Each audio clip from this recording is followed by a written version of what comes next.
Okay, so thank you very much. Thanks for bearing with us there. This is our second sponsor talk from our gold sponsor, Clarivate, and this is Valentin who's going to speak to us about Clarivate in the age of AI. Thank you. Thank you so much. So my name is Valentin Bogorov, and I'm Strategic Customer Success Consultant at Clarivate, and it's a real pleasure for me to present today. So I'd like to thank the organizers for giving me this great opportunity. To talk today about the topic which is really transformative. It's transformative for the whole industry, it's transformative for the university, and it's also transformative for Clarivate. And that is AI. I'm not going to dwell for a long time on the significance of AI. I think we already heard quite a bit of it today. Just to borrow a phrase from a popular movie, it's suddenly everywhere all at once, and it offers unprecedented opportunities, particularly around enhancing productivity and innovation, and it also creates unprecedented challenges, particularly the challenges in the area of research integrity. So how is Clarivate dealing with it? First of all, I'd like to remind that Clarivate today is much, much larger than what Clarivate was a few years ago. In the end of 2021, Clarivate joined with ProQuest. Before that, ProQuest has joined with Ex Libris. So many tools that I hope many in this room are using, such as Web of Science, ProQuest Platform, PQDT, Dissertation and Thesis, Alma, Esploro, all these tools are now Clarivate tools. So transforming these dozens of huge, critically important products is obviously a challenge. So we are approaching this challenge by creating what we call an academic AI platform.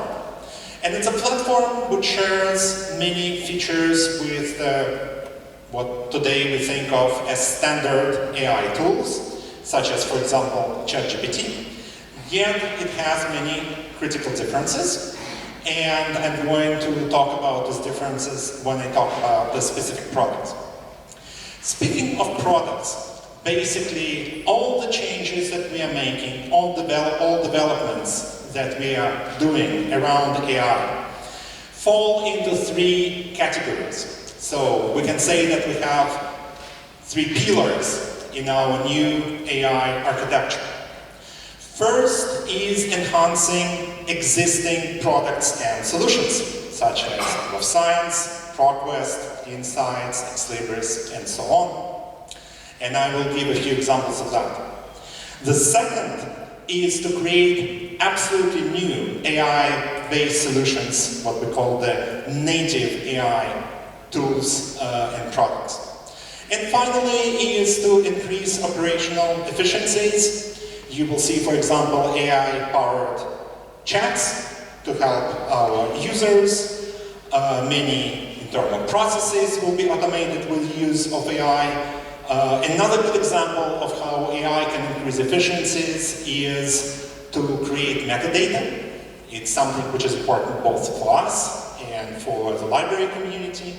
So we have some very interesting experience how with the help of AI we are creating metadata in a much faster and much more accurate way.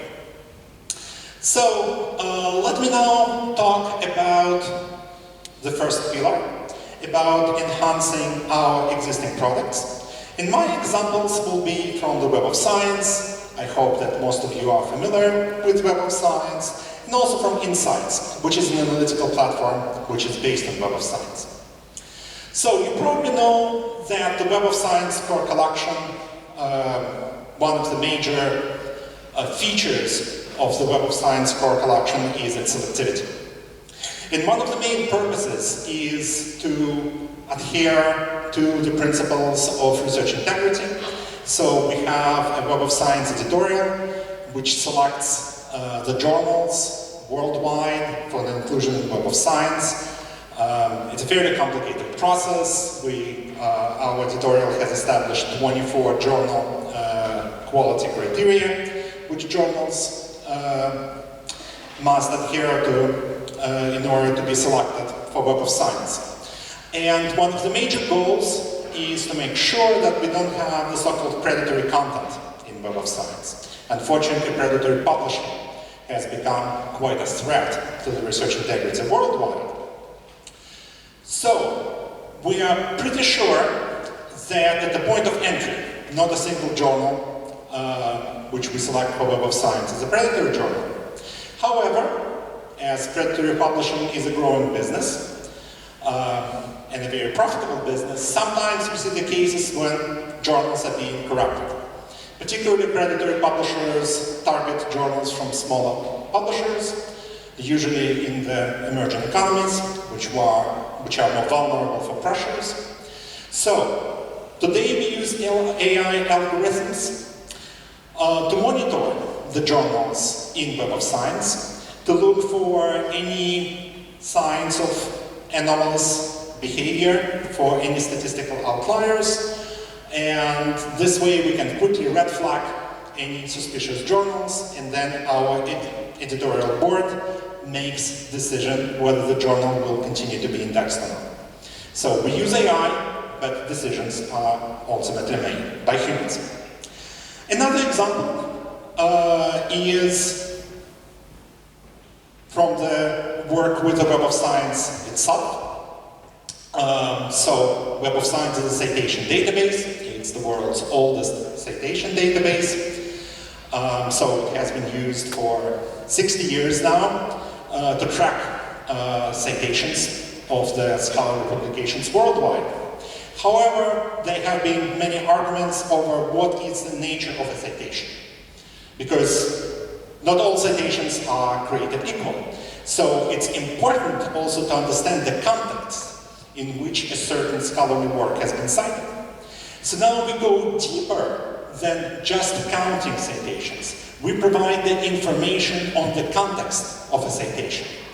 So our AI algorithm actually distinguishes between several different classes of citations. It can see whether the paper, a certain paper is cited in the background, or is cited in the main part of the research article to support its main argument, or even if it's a case of so-called negative citation, if an author disagrees with a certain paper.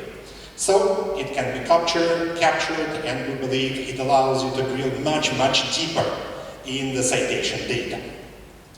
When you search Web of Science, AI algorithm provides you, enhances research experience with keywords and topic suggestions. And we see much better and much more accurate searches thanks to that. If we talk about Insights, which are our main analytical platform, just a month ago we released a new module. It's available to all our Insight subscribers. It's called Research Horizon Navigator. And the purpose of this module is to distinguish the new hottest topic in the research worldwide today. We all know that we live within an information explosion. Almost 4 million new papers are indexed in the Web of Science core collection every year. And in order to navigate in the sea of scholarly information, we need a tool which would be able to pinpoint the most promising growing areas of research. So by using AI algorithm, we do a fairly sophisticated citation analysis which can show us the clusters of papers which are growing and which are highly cited. And we use also AI in order to describe those clusters. It can help researchers to quickly discover the fast-moving areas in the science. It also can map the research contributions of your university to these fast-growing areas. For example, during a very interesting previous talk, I ran a quick search in the University of Manchester.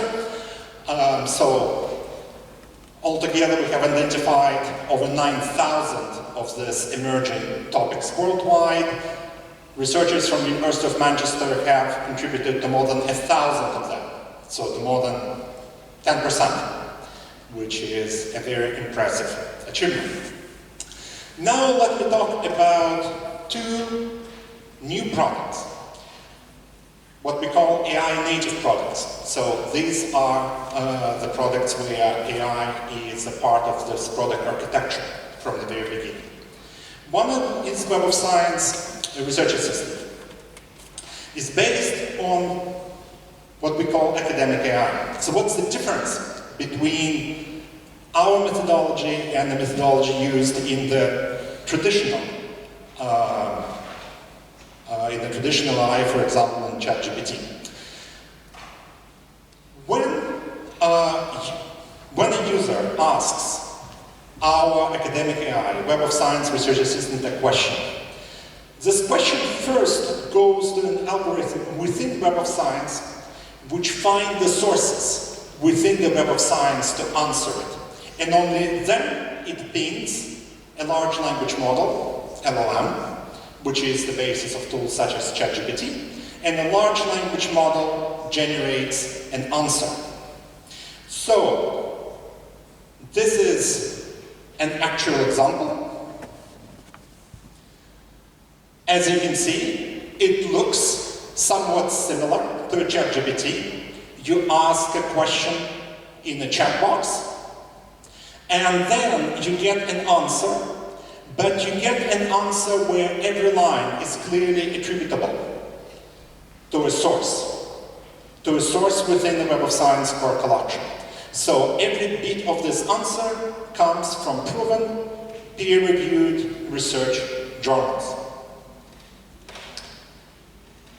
We believe that it takes care of many ethical questions and challenges usually associated with the ChatGPT, such as the anonymity of information, inability to trace this information to a specific source, so-called hallucinations, and the white noise, which is present in the traditional generative AI products. We also provide in Web of Science Research Assistant tools which help a user, a learner, to navigate this realm of scholarly information, and which further provides links to the citation network of these articles which have the answer to the questions the user has posed. So another point I'd like to make is that we don't juxtapose the searches based on AI and the traditional bibliographic search. Rather, we see AI-powered tools, such as the Web of Science Research Assistant, as the first step to a traditional bibliographic search. In fact, we want to engage the user. I think it's important, particularly for the new users in the libraries, because I think in a couple of years, they would expect the standard expected interface would look something like ChatGPT. It really revolutionized the user interfaces in the way Google revolutionized them several years ago. However, we want this interface to be just the first step for the user then to proceed with a deep traditional bibliographic search. And we believe that the Web of Science Research Assistant will serve as a bridge to such a search. And finally, let me introduce one more product, which also will become available this September, very soon. It's called Alethea Academic Coach. A lot of insecurities and concerns with generative AI is related to the fact that generative AI tools provide content for the learner. So they basically do the work that traditionally a learner is supposed to do themselves. They generate the content for the learner. So Alethea, in a way, flips the script of regular generative AI. It does not create content for the learner. Rather, it's a tool which helps the learner to achieve deeper engagement with the academic texts.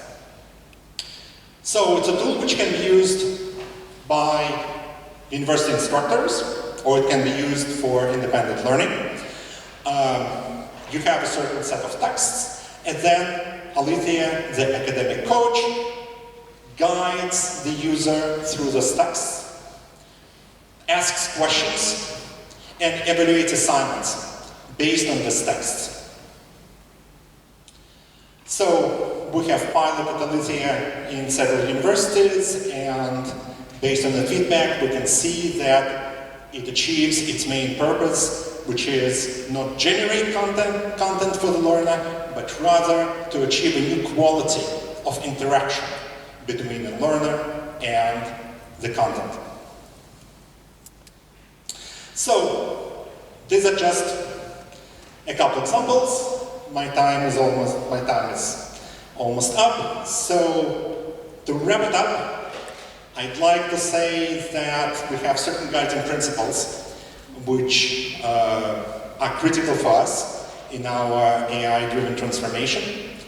And these are, first, the clear transparency of the content source. And we believe that our tools, such as Web of Science Research Assistant, which, by the way, will be followed by similar research assistants for other products, such as ProQuest platform, clearly identifies all the sources.